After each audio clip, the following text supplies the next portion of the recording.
CMR अधिप्राप्ति 27 जुलाई तक कर लेनी है पूरी।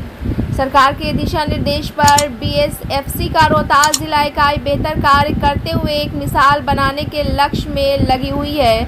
सरकार ने जो लक्ष्य विभाग को निर्धारित किया है उसे विभाग लगभग पूरा कर चुका है, थोड़ा बाकी है जिसे पूरा कर लिया जाएगा। यह बात बीएसएफसी के जिला प्रबंधक उदय नारायण प्रसाद ने कहा। उन्होंने कहा कि जिलाधिकारी के निर्देशानुसार आगामी 27 जुलाई तक निर्धारित लक्ष्य के अनुरूप 100% सीएमआर की अधिप्राप्ति हर हाल में की जानी है। इसके लिए सभी सीएमआर सहायक प्रबंधकों एवं डीईओ को ससमय गोदाम खोलकर सीएमआर की प्राप्ति करने का सख्त निर्देश दिया गया है। साथ ही साथ सभी पैक्सों से निवेदन किया गया है कि बिना देरी किए धान मिलरों को प्राप्त कराएं। उन्होंने सभी मिलरों से कहा है कि अविलंब सीएमआर की आपूर्ति करें। इसकी सघन निगरानी सहकारिता विभाग द्वारा की जा रही है। उन्होंने कहा कि अब तक 94% सीएमआर की अधिप्राप्ति की जा चुकी है। शेष बचे 14,100 एमटी सीएमआर आगामी 31 जुलाई तक विभाग द्वारा प्राप्त लेने का प्रयास जारी है। ब्यूरो रिपोर्ट, बिहार दर्शन। जी नमस्ते, मैं रोहतास ज़िले के सासाराम के सरजमी पे हूँ और आप जान रहे हैं कि बिहार स्टेट फूड कॉरपोरेशन के द्वारा जो काम हो रहा है, सरकार के दिशा निर्देश पे जो काम हो रहा है, तो आज मैं रूबरू करा रहा हूँ डिस्ट्रिक्ट मैनेजर उदय नारायण प्रसाद से। मैं रूबरू करा रहा हूँ चूँकि बीएसएफसी रोहतास की ये मैनेजर हुए और किस तरह से रोहतास ज़िला में ये इनका काम हो रहा है, विभाग का काम हो रहा है। जाहिर चीज़ है कि इनकी ज़ुबानी मैं आपको सुना रहा हूँ। आप जान रहे हैं कि रोहतास ज़िला जो है ये धान का कटोरा के रूप में पूरे देश में जाना जाता है। यहाँ धान और किसान के साथ जो मामला है, जो काम करते हैं, जो किसान की उपज होती है, जाहिर चीज़ है कि कहीं ना कहीं बिहार स्टेट फूड कॉरपोरेशन से वो सारे लोग जुड़े हुए हैं। तो जाहिर चीज़ है कि इनके ज़ुबानी मैं आपको सुना रहा हूँ कि इनका क्या कहना है। तो देखिए, डिस्ट्रिक्ट मैनेजर हैं और उदय नारायण प्रसाद नाम हुआ, रोहतास ज़िला से ये जुड़े हुए हैं। जाहिर चीज़ है कि रोहतास ज़िला में किस तरह सरकार के दिशा निर्देश पे कार्य हो रहा है, इनके ज़ुबानी में आपको सुना रहा है। सर, लोग बिहार दर्शन से हैं सर। सरकार के दिशा निर्देश पे सर ये जो आपका कॉरपोरेशन के द्वारा जो काम हो रहा है, कैसे हो रहा है सर? देखिए, सबसे पहले तो सहकारिता लेवल से धान की प्राप्ति की जाती है। उसके बाद से मिलों को धान उपलब्ध कराया जाता है पैक्सों के द्वारा और मिलिंग करके वो हमारे संग्रह केंद्र सीएमआर केंद्र पर जमा करते हैं और यहाँ से स्वीकृति आदेश हम लोग देते हैं सीएमआर गिराने के लिए। उसके आलोक में लोग गिराते हैं और यह अपेक्षा की जाती है कि जो धान अधिप्राप्ति हो गई तो मिलर मिलिंग करके 3 दिनों को 72 घंटा के अंदर हमको सीएमआर उपलब्ध करा दें। विलम्ब की स्थिति में हम उनको नोटिस करते हैं, सूचना देते हैं कि आप अविलंब चावल हमारे संग्रह केंद्र पर उपलब्ध कराएं और इसके लिए बोरा भी हम लोग उपलब्ध कराते हैं। हर तरह की सुविधा देते हैं और पैक्सों को या मिलरों को किसी तरह की परेशानी नहीं, उसका ख्याल रखते हैं। समय से गोदाम हम लोग खोलते हैं और रोहतास जिले में सौभाग्य से जो भंडारण क्षमता है सीएमआर की वो 1,20,000 एमटी से ऊपर है और जगह की हमको कमी नहीं है और 100+ लॉट हम लोग एक दिन में स्मूथली लेने में सक्षम है, कम से कम।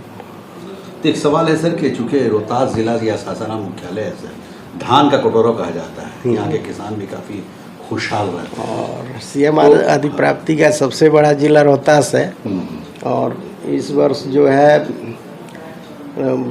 लक्ष्य जो है 2,23,129 एमटी का था। धान की मात्रा प्राप्त हुई थी और सीएमआर हम लोग 21,06,354 एमटी प्राप्त करना है, जिसमें 1,42,000 14,654 एमटी बाकी है आज तक। और जिला पदाधिकारी महोदय का सख्त निर्देश है बैठक करके कि 27 तारीख तक हर हाल में 100% सीएमआर की प्राप्ति करें। इसके लिए डीसीओ साहब और हम लगातार फील्ड में घूम रहे हैं, मिलों पर जा रहे हैं, पैक्सों से संपर्क कर रहे हैं ताकि धान जल्द से जल्द आप लोग मिलों को दे मिलिंग करके सीएमआर केंद्र पर जमा हो सके और लगातार उनकी बैठक भी की जा रही है और आशा करते हैं कि हम लोग 31 तारीख तक लक्ष्य के प्राप्त कर लेंगे। हाँ करीब पहुंच जाएंगे। है ऐसा। देखिए, उदय नारायण प्रसाद हुए और जाहिर चीज़ है कि ये बीएसएफसी के यहाँ डिस्ट्रिक्ट मैनेजर हैं। जाहिर चीज़ है कि इन्होंने जो कहा है कि मैं काफ़ी प्रयासरत हूँ कि जो सरकार का दिशा निर्देश है उसके अनुसार काम किया जाए, और कहीं ना कहीं हम लोगों को सफलता लगातार मिल रही है। चूँकि आप जान रहे हैं कि यहाँ पे जो काम करने की क्षमता है, यहाँ लोगों के द्वारा जो हम लोगों को सपोर्ट मिल रहा है काफ़ी बेहतर मिल रहा है।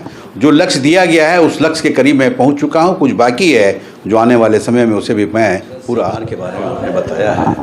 तो इसके माध्यम से किस तरह से आपूर्ति आप लोग कर रहे हैं, ले रहे हैं, किस तरह से इसके? देखिए, सबसे पहली बात है कि CMR प्राप्त करने के लिए पैक्स को गनीबल्स उपलब्ध कराना पड़ता है, स्वीकृति आदेश देना पड़ता है, उसके बाद से सुनिश्चित करना पड़ता है कि ससमय उनका भुगतान हो ताकि तीव्र गति से अपना CMR गिरा सकें और राशि की किसी प्रकार की उनको कमी नहीं हो। इस बिंदुओं को हम लोग ध्यान में रखते हुए त्वरित गति से भुगतान और गनीबल्स की उपलब्धता सुनिश्चित कराते हैं। ये भी देखते हैं कि मिल के पास अगर धान आ गया, रिसीव कर लिया, तो मिलिंग करके हमको 72 घंटे के अंदर उपलब्ध करा दे। अच्छा। इन सारी तो सर एक चीज़ है कि जैसा पैक्स की बात आ रही है, तो अभी ज़िले में कितने पैक्स हैं आपके यहाँ? ऐसे तो 260 पैक्स हैं और 17 व्यापार मंडल में है। अच्छा। लेकिन वर्तमान में 153, 141 और 17 व्यापार मंडल कार्यरत हैं। उन्हीं के एक्टिव हैं, उनके द्वारा CMR की आपूर्ति की जा रही है। और वर्तमान में 63 पैक्सों से ही हमको प्राप्त करना है। शेष वही फ्रैक्शनल है, थोड़ा थोड़ा, वो तो जमा कर देंगे। उन पर हम लोग फोकस किए हुए हैं और जमा हो जाएगा CMR और पूरी तरह हम लगे हुए हैं। सर एक सवाल ये है कि पैक्स वालों को या मिलर को मतलब क्या अपील करेंगे, क्या कहना चाहेंगे आप? देखिए, हम यही कहना चाहेंगे कि जो भी पैक्स हैं धान की अधिप्राप्ति की हैं, मिलरों को तुरंत धान उपलब्ध कराएं ताकि CMR तीव्र गति से जमा हो सके। कोई समस्या FRK की कभी कभी आती है तो उसको हम लोग ने दूर कर लिया है और सभी मिलों के पास पर्याप्त मिलिंग के अनुकूल FRK आज के डेट में उपलब्ध है और हमारे यहाँ भंडारण क्षमता भी पर्याप्त है और उसकी समस्या नहीं है। और AGM भी हमारे गोदाम नियमित और समय से खोल रहे हैं CMR लेने के लिए। अब एक ही जगह समस्या आ रही है कि पैक्स द्वारा मिलों को धान त्वरित गति से नहीं दिया जा रहा है। इसी के चलते CMR पर थोड़ा सा प्रतिकूल प्राप्ति में पड़ा है और उस दिशा में DM साहब ने सख्त निर्देश दिए हैं और कार्रवाई भी होगी अगर पैक्सों द्वारा धान समय से नहीं उपलब्ध कराया जाएगा। तो इन सारे क्रियाकलापों को देखते हुए लग रहा है कि हम लोग 31 तारीख तक अपना लक्ष्य पा लेंगे। तो सर एक सवाल ये है कि एक अरवा उसना का भी मामला चल रहा है सर यहाँ, इस पे क्या कहेंगे? देखिए, सरकार की जो नीति है अधिकतम उसना चावल लेने की है और जिस ज़िले में मिलिंग क्षमता उसना की है उसके अनुरूप उसना दिया गया है। और कुछ ज़िलों में जहाँ के लोग अरवा चावल खाते हैं तो जो अरवा पैक्स राइस मिल है, सहकारी मिल है, उनके माध्यम की उनकी मिलिंग क्षमता है उसके अनुरूप उनको मिलिंग के लिए दिया गया है अरवा का।